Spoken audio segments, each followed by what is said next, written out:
and we've snatched it from the grasp of Mark Webber. We come round the final corner for Williams, for Great Britain, to win the championship. We're not going to win the World Championship, guys. Sebastian Vettel takes the checkered flag. He is the world champion.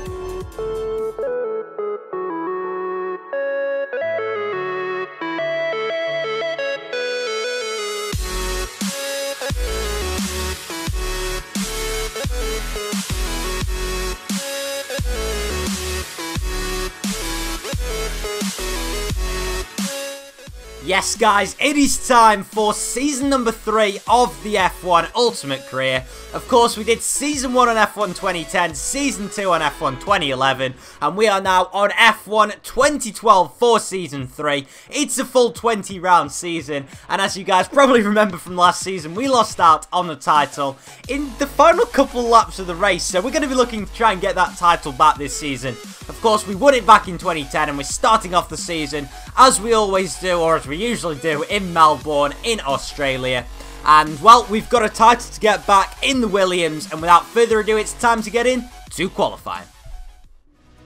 So, the first qualifying session of the season here at Albert Park saw sunny skies above the drivers, and that would look to be the same for the rest of the weekend. And here you can just see that we're backing off because we got completely caught behind a huge train of cars.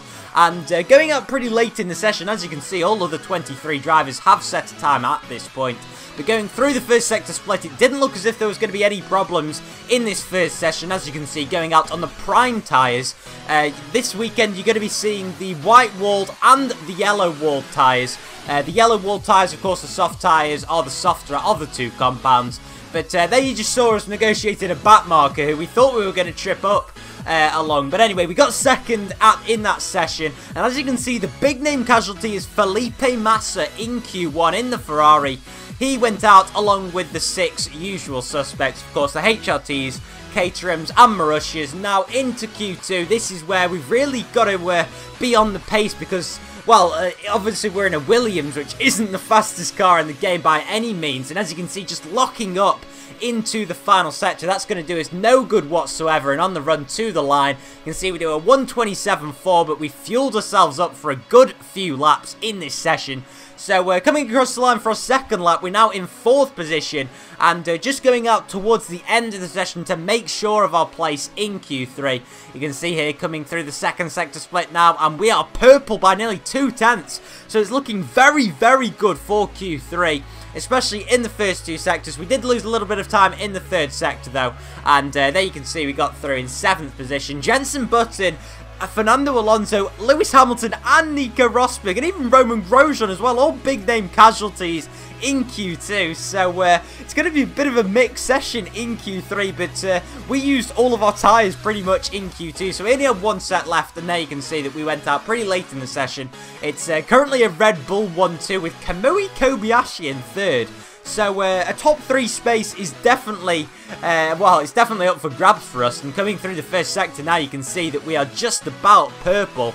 And coming through the second sector split, we are 2/10 purple. So it looks as if our car is going very, very well in that second sector, which is predominantly based around sort of medium to high speed corners and some long straights. But this final sector really isn't suiting our car. Sort of the really high speed turns. We haven't obviously got that aero, you know, it's the medium speed corners, which we are making up for time. And there you can see that we got 5th in qualifying.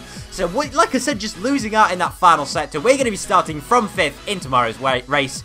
Wish me luck.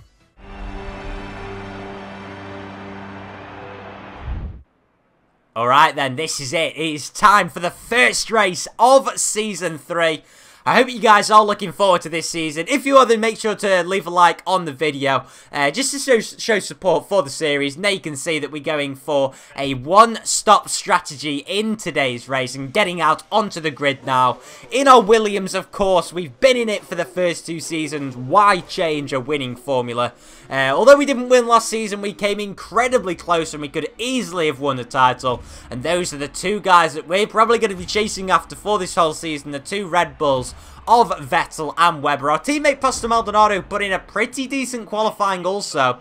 And now we're going to get underway for Season 3.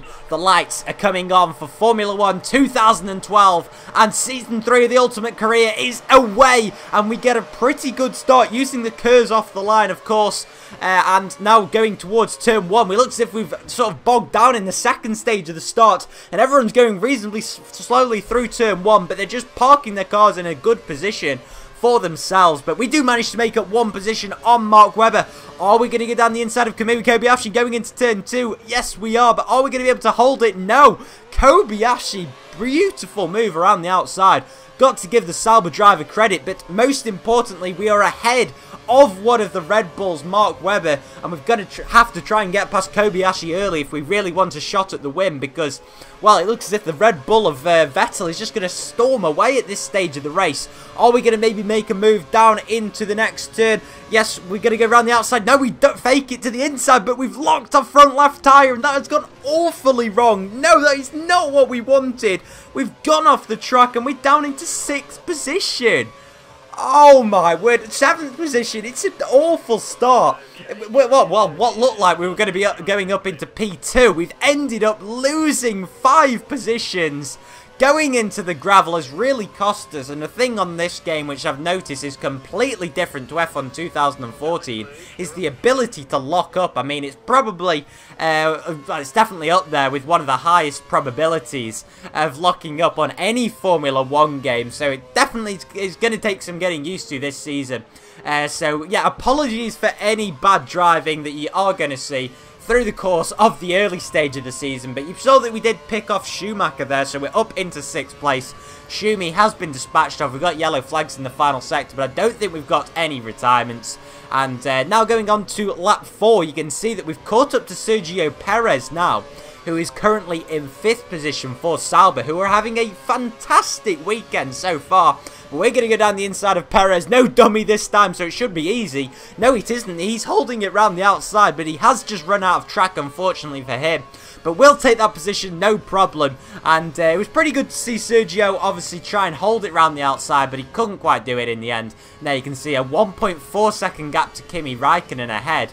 And that gap was sort of just expanding over the following few laps. You can just see that we've skipped all the way on to lap 9 at this stage of the race. But now you can see on lap 10, we're actually down to 23 runners in the Grand Prix, so someone has retired. But anyway, we're still in P5, and you can just see that the cars ahead. We're just sort of starting to close up to them, and there you can see now by lap 11, 1 lap off our scheduled pit stop, we've caught up to them. But most notably on the right-hand side, you can see that we're only +2 laps on fuel, whereas we were +5 not that long ago. So we've had to burn a lot of fuel to get to this stage as Kimi Raikkonen makes a move on a Red Bull car. So the Red Bulls are struggling in this race, it looks like, and now we're down to +1 lap of fuel. And who is it? I think it's Vettel. Yes, it's Vettel, who was leading the race at one point. So whether he's come into contact with a back marker or whether he's just got pretty awful pace this weekend, I'm not quite sure. But nonetheless, we'll take that position. Thank you very much, Sebastian. And just look at those tyres. Just look at them. I mean, it's only a one-stop strategy this afternoon. I tell you what, when we get to Season 4 on F1 2013, it's going to be a lot different to that. And I was actually contemplating whether to stay out for an extra lap. But if any of you have played F1 2012 recently, or if you guys remember from the game, it's so difficult to get heat into the tyres. So the overcut doesn't, the undercut doesn't really work, which is why I didn't come in on lap 11. But by the same token, well, as we get held up in the pits and we're behind Vettel. Oh my word, so all that good work to get past Vettel has been completely undone, which is so frustrating. And now, are we going to be able to get past him early on this lap? And he's going so slowly. What is he doing? He must have a problem somewhere, because that Red Bull should be just so OP, considering the McLarens and Ferraris qualified so low down. No McLarens, no Ferraris in Q3. And skipping on to lap 13, you can see that we're passing some cars. But anyway, I was talking about the going for the overcut. But yeah, it just wouldn't work just because our tyres were so heavily degraded. And the AI don't seem to be affected by any tyre warm-up. So basically, they just storm off on their outlap. unlike Sebastian Vettel did, but most normal AI cars would storm off on their outlap. But there you can just see that a little lock up on the right front tyre. So, yeah, we're struggling to get some heat into the tyres. I'm sure the AI aren't, though, as I've just expressed. And there you can see on lap 15 now, there's a complete cluster of cars as we're trying to lap a Caterham, I believe. And we're behind Raikkonen. Oh, my word!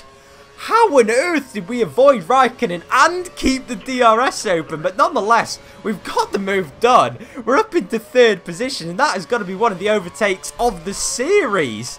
Oh my word, I cannot believe that. And now we've got the DRS, maybe going to try and overtake Mark Webber going in to turn 3. No, we're not. Just going to hold fire for the meantime. But anyway, wow, this race is really developing into a fantastic race, and it could be a great finale as, well, Webber gets held up, and so do we. Jesus Christ, locking both of the front tyres, and I've got to say that the back markers on this game are complete and utter trolls. And they're just thinking, nah, I'm just going to get involved in this lead battle. But anyway, are we going to go down the inside? Oh, we flicked to the inside. And I'm pretty sure that when I did that in the race, I nearly pooed my pants. Because, as you guys know, it went horribly wrong early on in the race. And as we look on the replay, this is a great angle. You can just see that we flicked to the inside. But rather than braking straight away, we just sort of travelled in a straight line to make sure that the...